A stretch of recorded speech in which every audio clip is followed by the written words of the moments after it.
Hi friends, இன்றைக்கி மே 22 புதன்கிழமை பாகியலட்சுமி சீரியலில் என்ன நடக்க போகுது அப்படின்றத பற்றி இப்போ நம்ம பார்த்துடலாம்.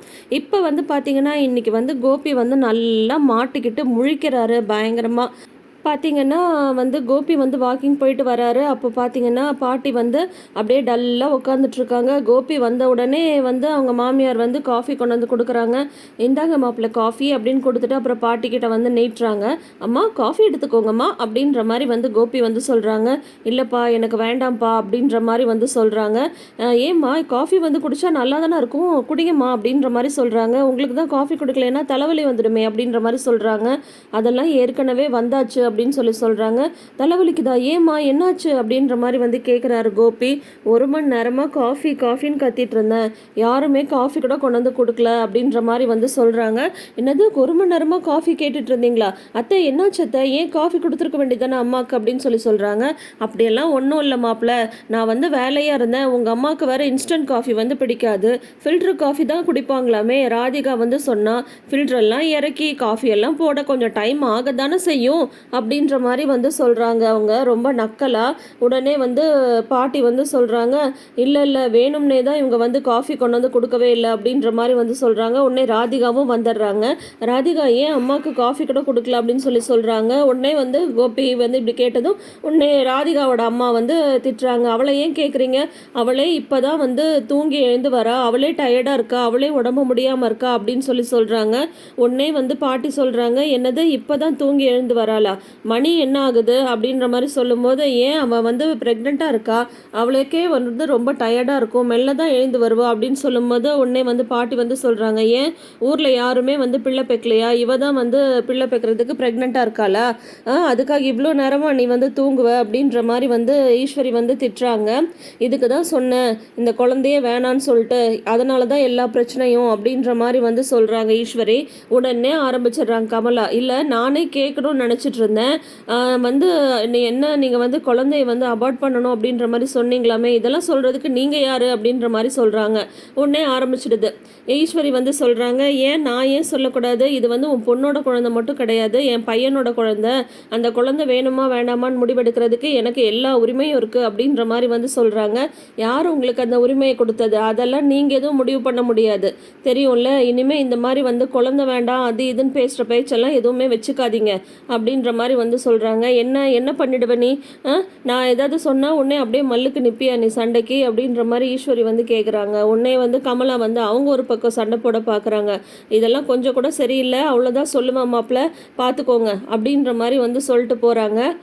உடனே வந்து ஈஸ்வரி பாட்டி வந்து காஃபியும் வேணாம் ஒன்றும் வேணாம் அப்படின்னு சொல்லிட்டு உள்ளே வந்து போகிறாங்க. உள்ளே போனதுமே கோபியும் காஃபி குடிக்கல, கோபி காஃபியும் பிடிங்கிட்டு போயிடுறாங்க கமலா.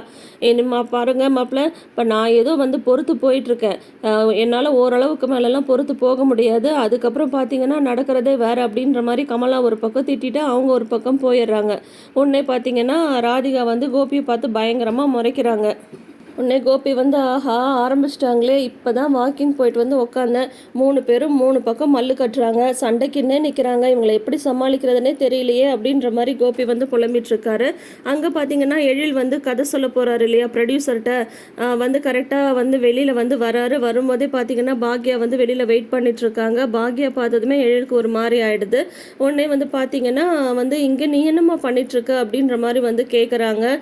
சும்மா தான்டா, அதுவும் அங்கே போகிறாங்க பார்த்தியா, அவங்கள பார்க்க வந்தேன் அப்படின்ற மாதிரி வந்து சொல்கிறாங்கம்மா. என்னம்மா அப்படின்ற மாதிரி கேட்குறாரு. பின்ன என்னடா, நான் வந்து உனக்கு ஆல் தி பெஸ்ட் சொல்லிவிட்டு அனுப்பிச்சி வச்சிட்டேன், ஆனால் என் மனசெல்லாம் வந்து இங்கே தான் இருந்தது, ப்ரொடியூசர்கிட்ட கதை சொல்லிட்டியா, ஓகே வாங்கிட்டியா, அவங்களுக்கு பிடிச்சிருக்கா, ஏதாவது மாற்றம்லாம் சொன்னாங்களா, என்ன சொன்னாங்க ஏது சொன்னாங்கன்ற மாதிரி பாக்யா வந்து பதட்டமாக கேட்குறாங்க. உடனே எழில் வந்து சொல்கிறாங்க, அம்மா கையை நீட்டேன் அப்படின்னு சொல்லிட்டு, சத்தியமாக கதை வந்து ஓகே ஆகிடுச்சுமா, ப்ரொடியூசருக்கு வந்து கதை ரொம்ப ரொம்ப பிடிச்சி போச்சு அப்படின்ற மாதிரி வந்து சொல்கிறாங்க. அப்பா நிஜமாவாடா அப்படின்னு சொல்கிறாங்க. நீ எதுவும் கவலைப்படாதம்மா, இந்த கதை மட்டும் ஓகே ஆகிடுச்சுல்ல, இப்போ இந்த படம் மட்டும் ரிலீஸ் ஆகட்டும் பாரு, நம்ம வந்து நல்லா வந்துடுவோம், நம்ம வந்து லைஃப்பில் சூப்பராக செட்டில் ஆகிடலாம் அப்படின்ற மாதிரி சொல்கிறாரு எழில்.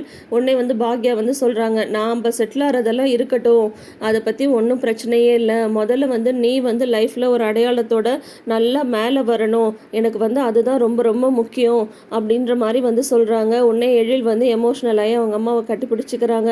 கட்டி பிடிச்சிட்டு, என்னடா அதெல்லாம் ஒன்றும் இல்லைடா, எல்லாம் சரியாயிடும் விடு அப்படின்ற மாதிரி பாக்யா வந்து சமாதானப்படுத்துகிறாங்க.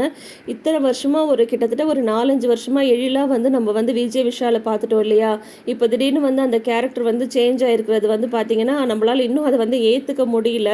ஏன்னு சொல்லி பார்த்தீங்கன்னா ஸ்டார்டிங்லேருந்தே வந்து எழிலையும் பாக்யாவும் தான் ரொம்ப வந்து அட்டாச்மெண்ட்டாக காட்டுவாங்க. இப்போ அந்த கேரக்டர்லேருந்து டக்குன்னு ஒரு விலகினது இந்த புதுசாக வந்திருக்கிறவரை இன்னும் வந்து அந்த கேரக்டரோட ஒட்டல. பார்க்கலாம், போக போக சரியாயிடும்னு நினைக்கிறேன். அதுக்கப்புறம் பார்த்தீங்கன்னா எழிலும் எமோஷ்னல் ஆகிடுறாரு, பாக்யாவும் எமோஷ்னல் ஆகிடுறாங்க. வீட்டுக்கு போகும்போதே எல்லாருக்கும் ஸ்வீட் வந்து வாங்கிட்டு போகலாம். அமிர்தா வந்து வெயிட் பண்ணிகிட்ருப்பா, என்னாச்சு ஏதாச்சுன்னு சொல்லிட்டு ரொம்ப வந்து வெயிட் பண்ணிகிட்ருப்பா. எல்லார்ட்டையும் போய் இந்த விஷயத்த சொல்லலாம் வா அப்படின்ற மாதிரி இவங்க 2 பேரும் இங்கேருந்து சந்தோஷமாக கிளம்புறாங்க. அதே சமயம் அங்கே வந்து பார்த்தீங்கன்னா கோபியை வந்து வாங்க உங்ககிட்ட கொஞ்சம் தனியாக பேசணும் அப்படின்ற மாதிரி ராதிகா வந்து உள்ளே கூப்பிட்றாங்க. நோனோ பேபி எதுவாக இருந்தாலும் வந்து ஹால்லையே பேசு அப்படின்ற மாதிரி கோபி வந்து சொல்கிறாரு. அதுக்கப்புறம் வந்து பார்த்தீங்கன்னா இல்லை வாங்க அப்படின்னு சொல்லிட்டு ரூமுக்கு கூட்டிகிட்டு போகிறாங்க. ராதிகா பார்த்தா அவங்க அம்மாவும் வெயிட் பண்ணிகிட்ருக்காங்க. வெயிட் பண்ணிகிட்டு இருக்கும்போது என்னாச்சு என்ன நடந்தது அப்படின்ற மாதிரி வந்து கேட்குறாங்க. உடனே இவங்க ஒரு கம்ப்ளைண்ட் சொல்ல அவங்க ஒரு கம்ப்ளைண்ட் சொல்ல, பாட்டி வந்து நைட்டு பாலை கொட்டிட்டாங்களாம், நைட்டு வந்து சரியாக அவங்க அம்மாவால் தூங்க முடியலையா, பாலை கொட்டிட்டு துடைக்காமல் போயிட்டாங்களாம், பாக்யா மாதிரிலாம் என்னால் அவங்க அம்மாவை பார்த்துக்க முடியாது, எப்படி வந்து அவங்க அம்மா இருக்கணுமோ அப்படி வந்து இருக்க சொல்லுங்கள், இல்லைனா நடக்கிறதே வேறு அப்படின்ற மாதிரி சொல்கிறாங்க. உடனே இந்த பக்கம் பார்த்தீங்கன்னா இந்த கமலா வர ஆரம்பிச்சிடுறாங்க.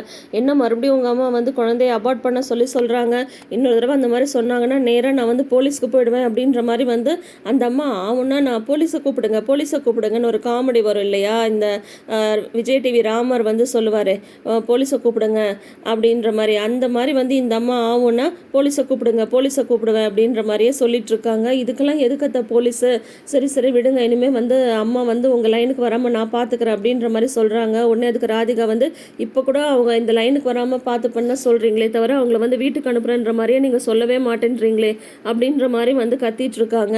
அதுக்கப்புறம் வந்து பார்த்தோன்னா இரு ராதிகா பொறு ராதிகா, ஏன் இந்த மாதிரி வந்து பேசிகிட்டு இருக்கு அப்படின்ற மாதிரி சொல்கிறாங்க. பின்ன என்ன அவளே டயர்டாக இருக்கா, அவள் வந்து லேட்டாக எந்திரிச்சு வரக்கூடாதுன்னு சொல்கிறாங்க, அவள் ரெஸ்ட் எடுக்க வேண்டாமா அப்படி இப்படின்னு ஒரு பக்கம் கமலா ஒரு பக்கம், அதுக்கப்புறம் ராதிகா ஒரு பக்கம், அப்படியே வந்து அதுக்கப்புறம் போதும் நிப்பாட்டுங்க, காதுலேருந்து ரத்தமே வந்துடும் போல இருக்கு, ஏன் இந்த மாதிரிலாம் சொல்கிறீங்க, இனிமேல் எந்த பிரச்சனையும் வராமல் நான் பார்த்துக்கிறேன் அப்படின்ற மாதிரி சொல்லிட்டு வெளியில் வராரு. ரொம்ப அப்படியே டிஸ்டர்ப் ஆகி பார்த்தா பாட்டி வெளியிலேருந்து எல்லாமே கேட்டுட்டு தான் இருந்திருக்காங்க. அதுக்கப்புறம் பாட்டி நிற்கிறத பார்த்துட்டு கோபிக்கு ஒரு மாதிரி ஆயிடுது. பார்த்தீங்கன்னா ஈஸ்வரி வந்து அதுக்கப்புறம் மயக்கம் போட்டு விழுந்துடுறாங்க. அம்மா என்னாச்சுமா அப்படின்னு சொல்லிட்டு ஒரு பதட்டமாக வந்து எழுப்புறாரு. உடனே உள்ளேருந்து இவங்க ராதிகாவும் கமலாவும் வெளியில் வராங்க. ஒரு வயசானவங்க வந்து மயக்கம் போட்டு விழுந்திருக்காங்கன்ற பதட்டம் வந்து சுத்தமாக அந்த கமலாவுக்கும் இல்லை ராதிகாவுக்கும் இல்லை. கோபி தான் வந்து பதறாரு. ராதிகா தண்ணி எடுத்துட்டு வா அப்படின்ற மாதிரி சொல்கிறாங்க. உடனே தண்ணி எடுத்து வந்து கொடுக்குறாங்க. அத்தை என்னாச்சத்தை அப்படின்ற மாதிரி அதுக்கப்புறம் எழுப்புறாங்க. அந்த கமலா வந்து விடு அப்படின்ற மாதிரி வந்து அவங்க வந்து ஆக்ஷன் பண்ணிகிட்ருக்காங்க. அதுக்கப்புறம் வந்து மெல்லமாக வந்து ஈஸ்வரிக்கு வந்து மயக்கம் தெளிஞ்சிடுது. வாங்கம்மா வாங்க அப்படின்னு சொல்லிட்டு கூட்டிகிட்டு போய் இந்த சோஃபாவில் வந்து உட்கார வைக்கிறாங்க. என்னாச்சு வாங்க ஹாஸ்பிட்டல் போயிட்டு வந்துடலாம், ராதிகா வா போகலாம் அப்படின்ற மாதிரி சொல்லும்போது உடனே அந்த கமலா சொல்கிறாங்க, இப்போ எதுக்கு அவளை அலைய வைக்கிறீங்க, அவள்லாம் ஹாஸ்பிட்டல்லாம் வரமாட்டா, உங்களுக்கு வேணால் நீங்கள் வந்து கூட்டிகிட்டு போங்க அப்படின்ற மாதிரி வந்து சொல்கிறாங்க. என்னத்தை அவங்க இந்த மாதிரி மயக்க போட்டு விழுந்திருக்காங்க, இப்போ கூட நீங்கள் இந்த மாதிரி பேசிகிட்டு இருக்கீங்க அப்படின்னு சொல்லிட்டு கோபி வந்து சொல்கிறாரு. உடனே வந்து பார்த்திங்கன்னா வந்து ஈஸ்வரி வந்து சொல்கிறாங்க, ஹாஸ்பிட்டல்லாம் எதுவும் வேணாம்ப்பா, லோ சுகராக இருக்கும், காலையிலேருந்து நான் காஃபியும் குடிக்கல சாப்பிடவும் இல்லை, அதனால தான் அப்படின்னு சொல்கிறாங்க. என்னது இன்னும் சாப்பிட்லையா, மணி என்னாச்சு, ஏன் இன்னும் சாப்பிடாமல் இருக்கீங்க, என்னத்தை இன்னும் டிஃபன் கூட கொடுக்கலையா அப்படின்ற மாதிரி வந்து கேட்குறாங்க.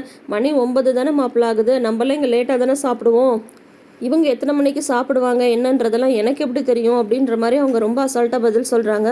உங்களுக்கு தெரியலன்னா என்ன, ராதிகா உனக்கு தெரியாதா, அம்மா 8:30 மணிக்கெலாம் சாப்பிட்டுட்டு டேப்லெட் போடணும்னு உனக்கு தெரியாதா, இப்போ பாரு லோ சுகர் ஆகிற மாதிரி ஆயிடுச்சு பாரு அப்படின்ற மாதிரி சொல்கிறாங்க.